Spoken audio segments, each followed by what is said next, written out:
ஆடி மாத ராசி பலன் 2024 கிரக நிலவரங்கள். ரிஷபராசியில் செவ்வாய் பகவான் கார்த்திகை நட்சத்திரம், குரு பகவான் ரோகிணி நட்சத்திரம். கடகராசியில் சூரிய பகவான் புனர்பூச நட்சத்திரம், பூச நட்சத்திரம், ஆயில நட்சத்திரம். இந்த 3 நட்சத்திரங்களில் இந்த தமிழ் மாதம் ஃபுல்லாகவே சஞ்சரிக்க போகிறார். சுக்கிர பகவான் பூச நட்சத்திரம், புத பகவான் ஆயில நட்சத்திரம். இந்த 3 கிரகங்கள், முக்குட்டு கிரகங்கள் சொல்லக்கூடிய சூரியன், புதன், சுக்கிரன் கடகராசியில் சஞ்சரிக்கிறார்கள். ஜூலை மாதம் 20ஆம் தேதிக்கு பிறகு புத பகவான் சிம்ம ராசிக்கு பயிற்சியாகிறார். ஆகஸ்ட் மாதம் 1ஆம் தேதியிலிருந்து சுக்கிர பகவான் சிம்ம ராசிக்கு பயிற்சியாகிறார். கன்னி ராசியில் கேது பகவான் அஸ்தம் நட்சத்திரம், கும்பராசியில் சனீஸ்வர பகவான் புரட்டாதி நட்சத்திரத்தில் பக்கரகதியில் சஞ்சரிக்கிறார். மீன ராசியில் ராகு பகவான் உத்திரட்டாதி நட்சத்திரம். 27 நட்சத்திரங்களுக்கும் உடைபட்ட நட்சத்திரங்களோடு சேர்த்து 36 நட்சத்திரங்களுக்கும் தசாபுத்தி ரீதியாக பலன்களை கணித்திருக்கிறேன். நான் முதல்ல வீடியோ போடுறதுனால ஒரு சில தடுமாற்றங்கள் இருக்கும். இந்த வீடியோவை நீங்கள் முதலாக பார்க்குறீங்க அப்படின்னாக்கா சப்ஸ்கிரைபர் பண்ணி எனக்கு ஆதரவு கொடுங்கள். துலாம் ராசி சுவாதி நட்சத்திரம், இது ராகுவோட நட்சத்திரம். தசா காலங்கள் 18 வருடம். என்னோட கணக்குப்படி 10 வருடத்தை நான் கணக்கில் எடுத்துக்கிறேன். உங்கள் சுய ஜாதகத்தில் என்ன தசா புத்தி இருப்பு இருக்கோ அதை நீங்கள் கணக்கில் வச்சுங்க. 10 வயசு வரைக்கும் ராகு தசை நடப்பில் வந்தால் பிறகு குரு தசை 16 வருடம். 10 + 1 16 26. 26 வயசு வரைக்கும் குரு தசை நடப்பில் வரும்.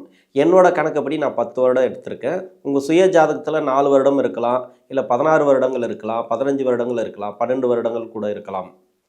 நீங்கள் எந்த வயசில் இருந்தாலும் பரவாயில்ல, என்ன கிரக தசை நடக்குதோ அந்த பலன்களை மட்டும் நீங்கள் எடுத்துங்க. அப்போ தான் உங்களுக்கு ஈஸியாக புரியும்.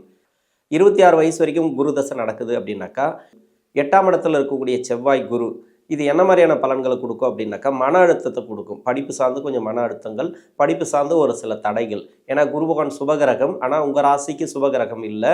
அது மறையிறது ஓரளவுக்கு நல்லதாக இருந்தால் கூட அந்த அளவுக்கு முயற்சிகளுக்கு வெற்றி கொடுக்காது. நிறைய முயற்சிகள் நீங்கள் போடுற மாதிரி இருக்கணும். படிப்பு சார்ந்தா சரி, நீங்கள் எதுக்கு முயற்சி பண்ணாலும் சரி, அதுக்கு முயற்சிகள் அதிகமாக போடுற மாதிரி இருக்கும். 21 வயசுக்கு மேலே இருக்கிறீங்கன்னு வச்சிங்களேன். இப்போ 26 வரைக்கும் குரு தசையில் இருந்தீங்கன்னாக்கா மேல் படிப்பு படிக்கிறதுக்காக நீங்கள் வெளிநாடு போகணுன்னு முயற்சி பண்ணிங்கன்னா இந்த வெளிநாடெல்லாம் போகலாம். அதுக்கு உண்டான காலகட்டம்னு சொல்லலாம். திடீர்னு ஏதோ ஒரு வகையில் உங்களுக்கு ஒரு நல்ல ஒரு வாய்ப்பு கிடைக்கும். இந்த நேரங்களில் நான் முதல்ல வீடியோ போடுறதுனால ஒரு சில தடுமாற்றங்கள் இருக்கும்.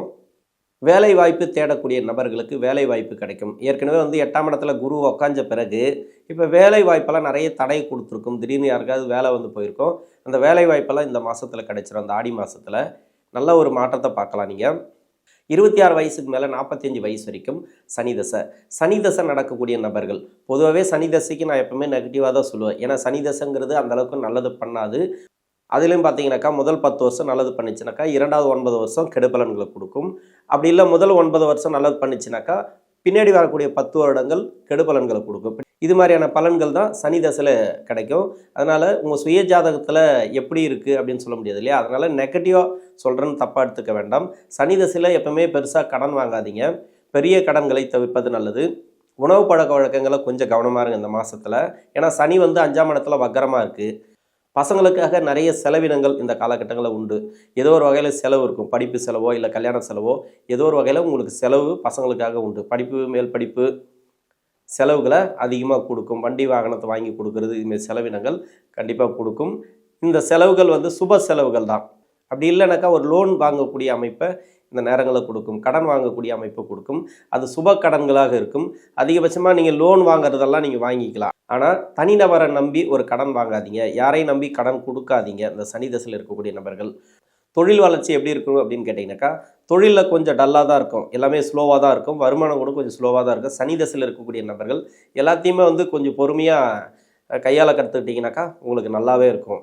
ரொம்ப லேட்டாகி திருமணம் ஆகாத நபர்கள், இப்போ சனி தசையில் இருந்து 30 வயசுக்கு மேலே அப்படின்னாக்கா திருமண வாய்ப்புகள் இருக்குது.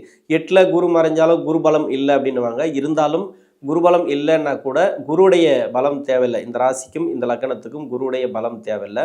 பொதுவாகவே தசாபுத்தி ரீதியாக நல்ல ஒரு தசை நடந்துச்சுனாக்கா, அந்த சனி தசை நல்ல ஒரு டைமாக இருந்துச்சுனாக்கா உங்களுக்கு திருமண வாய்ப்புகளை இந்த காலகட்டங்களில் கொடுக்கும். அரசாங்க உதவிகள் கேட்டிருந்தால் அரசு உதவிகள் இந்த நேரங்களில் கிடைக்கும். அதுவும் இல்லாத அரசாங்க வேலை வாய்ப்புக்காக நீங்கள் ட்ரை பண்ணிங்கனாக்கா ஒரு நல்ல செய்தி வரதுக்கான வாய்ப்பு இருக்குது. திருமணத்துக்காக முயற்சி பண்ணக்கூடிய நபர்களுக்கு கூட சரி, நீங்கள் சனி தசையில் இருந்தாலும் சரி, இல்லை குரு தசையில் இருந்தாலும் சரி, உங்களுக்கு திருமணம் எல்லாம் கூடி வரதுக்கான வாய்ப்பு இருக்குது. 8ல் குரு இருக்கிறதுனால, செவ்வாய் இருக்கிறதுனால நிறைய போராட்டங்கள் உண்டு. திருமணம் சார்ந்து கணவன் மனைவிக்குள்ளே கொஞ்சம் கருத்து வேறுபாடுகள் போகும். வாக்குவாதங்களை தவிர்ப்பது நல்லது. குடும்பத்தில் வந்து பொருளாதார வளர்ச்சியை கொடுத்தா கூட நிறைய செலவினங்களை இந்த காலகட்டங்களில் கொடுக்கும். சனி தசை உங்களுக்கு ரொம்ப கஷ்டத்தை கொடுக்குது அப்படின்னாக்கா ஒரு குலதெய்வ பூஜையை கொடுங்க. வருஷம் குலதெய்வ பூஜையை கொடுங்க. குலதெய்வ பூஜையை இந்த ஆடி மாதத்தில் கொடுக்கறது நல்லது. நீங்கள் கோயிலுக்கு போகணும்னு நினச்சாவே நீங்கள் சனி தசையில் இருக்கக்கூடிய நபர்கள் குலதெய்வ கோயிலுக்கு போயிட்டு வந்தாலே போதும். உங்களுக்கு நிறைய மாற்றங்களை இந்த காலகட்டங்களில் பார்க்கலாம். எப்பவுமே வருஷம் ஃபுல்லாகவே நீங்கள் எப்போல்லாம் கோயிலுக்கு போகணும்னு தோணுதோ மாதத்துக்கு ஒரு முறை குலதெய்வ கோயிலுக்கு போயிட்டு வாங்க. அப்படி இல்லைனாக்கா வருஷத்துக்கு ஒரு முறை வந்து பொங்கல் வச்சு இந்த குலதெய்வத்துக்கு வழிபாடு கொடுங்க. சனி தசையில் கெடு பலன்கள் கொஞ்சம் கம்மியாகும். இந்த ஆடி மாதத்தில் மட்டுமே ராசிக்கு 6ஆம் இடத்துல வந்து ராகு பகவான் இருக்கிறது. அதுலேயும் உத்திரட்டாதி நட்சத்திரத்தில் சனியோட நட்சத்திரத்தில் இருக்கிறதுனால வெளிநாடு வேலை வாய்ப்பு இந்த வயசு காலகட்டத்தில் இப்போ ஏற்கனவே வெளிநாடு போயிட்டு வந்திருந்தீங்கன்னாக்கா இப்போ வெளிநாடு போகணுன்னு ட்ரை பண்ணாலும் வெளிநாடு வேலை வாய்ப்புகள் கிடைக்கும். இங்கே இருந்து வேலைக்கு ட்ரை பண்ணால் கூட வெளிநாடு சம்மந்தப்பட்ட கம்பெனியில் வேலை கிடைக்கிறதுக்கான வாய்ப்பு அதிகமாக இருக்கும். வெளிநாடு சம்மந்தப்பட்ட வருமானங்கள் இந்த நேரங்களில் உண்டு இந்த சனி தசையில். அதே சனி தசையில் இருக்கக்கூடிய நபர்கள் உடல்நிலையில் கொஞ்சம் கவனம் தேவை. உணவு பழக்க வழக்கங்களில் கொஞ்சம் கவனமாக இருந்துட்டீங்கன்னாக்கா இந்த காலகட்டங்கள் சிறப்பான காலகட்டங்கள்னு சொல்லலாம். 45 வயசுக்கு மேலே 62 வயசு வரைக்கும் புதன் தசை. புதன் தசை விரையாதிபதி தசை, 9ஆம் அதிபதி தசை. இது சிறப்பான தசை அப்படின்னு சொல்லிக்கலாம். ஏன்னா இந்த மாதத்தை பொறுத்த வரைக்கும் கிரக நிலவரங்களை 8ஆம் இடத்துல குரு செவ்வாய் சேர்க்கை இருந்தாலும், அதாவது 2ஆம் அதிபதினு சொல்லக்கூடியவர் 7ஆம் அதிபதினு சொல்லக்கூடியவர் 8ஆம் இடத்துல மறைஞ்சா கூட செவ்வாய் பகவான் இப்போ பொருளாதார தட்டுப்பாடு வருமானம்னா வராது. வருமானம் கொஞ்சம் கம்மியாகுமா அப்படின்னாக்கா அதெல்லாம் இருக்காது. வருமானம் நல்லபடியாக வரும். நல்ல ஒரு பொருளாதார முன்னேற்றம் இந்த காலகட்டங்களில் உண்டு. கடன் பிரச்சனை இந்த காலகட்டங்களில் அடையும். சின்னதாக ஒரு கடன் வாங்கியிருந்தால் கூட அந்த கடனை கட்டி முடிப்பீங்க. ஒரு சின்னதாக ஒரு வட்டி கட்டியாவது முடிப்பீங்க உங்கள் வருமானத்துக்கு ஏற்ற மாதிரி. யாருக்காவது மருத்துவ செலவுகள் இருந்ததுனாக்கா உங்கள் வீட்லேயோ உங்களுக்கோ மருத்துவ செலவுகள் நீங்கள் பண்ணிட்டு இருந்தீங்கன்னாக்கா அந்த மருத்துவ செலவுகள் கம்மியாகும். உடல்நிலை தொந்தரவுகள் கொஞ்சம் கம்மியாகும். சனீஸ்வர பகவான் வக்கரமாக இருக்குது 5ஆம் இடத்துல. 8ஆம் இடத்துல குரு செவ்வாய் மறைஞ்சிருக்கிறதுனால இப்போ உடல்நிலை தொந்தரவுகளை அதிகமாக கொடுத்துருக்கும். நீங்கள் டாக்டர்கிட்ட போய் கேட்டால் கூட எதுவுமே இல்லை நல்லா இருக்குது அப்படின்னு தான் சொல்லுவாங்க. ஆனால் உடல் வந்து பாடாப்படுத்திட்டே இருக்கும். உடல்நிலை வந்து சரியில்லாமல் நிறைய கஷ்டத்தை அனுபவிச்சிருப்பீங்க இல்லையா? அதெல்லாம் இந்த மாதங்களில் இருக்காது. தெளிவான முடிவு எடுப்பீங்க. தெளிவான எண்ணங்கள் பிறக்கும். இந்த புதன் தசையில் இருக்கக்கூடிய நபர்களுக்கு நிறைய சிந்திக்கக்கூடிய ஆற்றலை கொடுக்கும். சிந்தனைகளை அதிகமாக கொடுக்கக்கூடிய காலம்னு சொல்லலாம். புதுசாக ஒரு தொழில் தொடங்கிறதுக்கான வாய்ப்புகளை அதிகமாக கொடுக்கும். நீங்கள் இல்லைனா கூட சரி உங்கள் வீட்டில் இருக்கக்கூடிய நபர்களுக்கு புதிய தொழில் வாய்ப்புகள் இந்த காலகட்டங்களில் உண்டு. வீட்டில் யாருக்காவது வேலை வாய்ப்பு இல்லைனா கூட அந்த வேலை வாய்ப்புகள் இந்த காலகட்டங்களில் கொடுத்துரும். கவர்மெண்ட் ஜாப்பில் இருக்கிறவங்களுக்கு நிறைய வந்து வேலை அழுத்தங்கள், தனியார் துறையில் வேலை பார்க்கக்கூடிய நபர்களுக்கும் நிறைய வேலை பலுவெல்லாம் இருந்தது இல்லையா? அந்த வேலை பலுவு இந்த காலகட்டங்களில் இருக்காது. சொத்து சம்பந்தமான பிரச்சனைகள் இந்த நேரங்களில் தீரும். அதுவும் இல்லாத வழக்கு ரீதியாக ஏதாவது பாதிப்புகள் இருந்துச்சுனாக்கா அந்த வழக்குலேருந்து விடுதலையாகி வெளியே வருவீங்க. உங்களுக்கு சாதகமாக அமையறதுக்கான வாய்ப்புகள் அதிகமாக இருக்குது. இந்த புதன் தசை அப்படிங்கிறது பாக்கியஸ்தானாதிபதி தசை. இது நல்லாவே இருக்குது. இப்போ கோச்சார ரீதியாக 10ஆம் இடத்துலையும் 11ஆம் இடத்துல இருக்கக்கூடிய காலங்கள் நல்ல டைம் அப்படின்னு சொல்லலாம். புதன் தசையினால் எந்தவித பாதிப்பும் கிடையாது. 62 வயசுக்கு மேலே 69 வயசு வரைக்கும் கேது தசை. இப்போ கேது தசையில் இருக்கக்கூடிய நபர்கள் புதன் தசைக்கு என்ன பலன்களை சொன்னனோ அத்தனை பலன்களும் கேது தசைக்கு பொருந்தும். உங்கள் சுய ஜாதகத்தில் சனியோட வீட்லேயோ சனியோட தொடர்பில் இருந்தால் நல்ல அனுபவத்தை கொடுக்கும். இந்த மாதத்தில் பெரியவங்களோட அருளாசி கிடைக்கும். இருந்தாலும் அந்த தசை அப்படிங்கிறது அந்த அளவுக்கு நன்மை செய்யாத தசை. இப்போ சனியோட வீட்டில் இருந்து சனியோட தொடர்பில் இருந்துச்சுனாக்கா நன்மை செய்யாத தசை. கொஞ்சம் கவனமாக இருக்கணும் இந்த நேரங்களில். பெரிய கடன்களை தவிர்ப்பது நல்லது. சிறிய கடன் வாங்கி தொழில் பண்ணலாம். தொழில் மாற்றணும்னு நினச்சா கூட உங்கள் சுய ஜாதகத்தை இந்த காலகட்டங்களில் செக் பண்ணுங்கள்.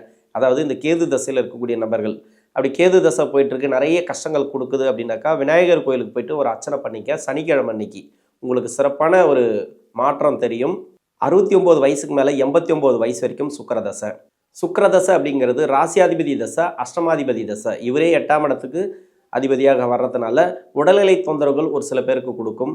நோய் நொடி பிரச்சனைகளை ஒரு சில பேருக்கு கொடுக்கும். ஆனால் எல்லாத்துலேயுமே வந்து ரிலீஃப் ஆகிடுவீங்க. மருத்துவ செலவுகள்லேருந்து எல்லாமே கம்மியாகும். எவ்வளோதான் தொந்தரவுகள் உடல்நிலை சார்ந்து கொடுத்தா கூட எல்லாத்துலேயும் ரிலீஃப் ஆகி வெளியே வந்துடுவீங்க. நல்ல ஒரு தசை அப்படின்னு சொல்லலாம். ஏன்னா பாக்கியஸ்தான அதிபதி தசை ஒரு துளி கூட கெடுக்காத தசை 9ஆம் அதிபதி தசை அப்படிங்கிறது. கோச்சார ரீதியாக 10ஆம் இடத்துலையும் 11ஆம் இடத்துலையும் இந்த சுக்கிர பகவான் இருக்கிறதுனால அது மட்டும் இல்லாமல் குரு செவ்வாய் சேர்க்கை 8ஆம் இடத்துல திடீர் அதிர்ஷ்ட வாய்ப்புகள் உண்டு. வேலையில் பார்த்தீங்கன்னாக்கா நல்ல ஒரு முன்னேற்றம் உண்டு. தொழில் செய்யக்கூடிய இடத்துலையும் சரி வேலை செய்யக்கூடிய இடத்துலையும் சரி மதிப்பு மரியாதை உண்டு. சமுதாயத்தில் ஒரு நல்ல ஒரு மதிப்பு மரியாதை கிடைக்கும். குடும்பத்தில் வந்து ஒரு நல்ல மதிப்பு மரியாதை கிடைக்கும் இந்த காலகட்டங்களில். துளாராசியில் இருக்கக்கூடிய சுவாதி நட்சத்திரக்காரர்களுக்கு இந்த ஆடி மாதம் அப்படிங்கிறது தசாபுத்தி ரீதியாக நல்ல ஒரு பொருளாதார ஏற்றத்தை கொடுக்கும். நன்றி.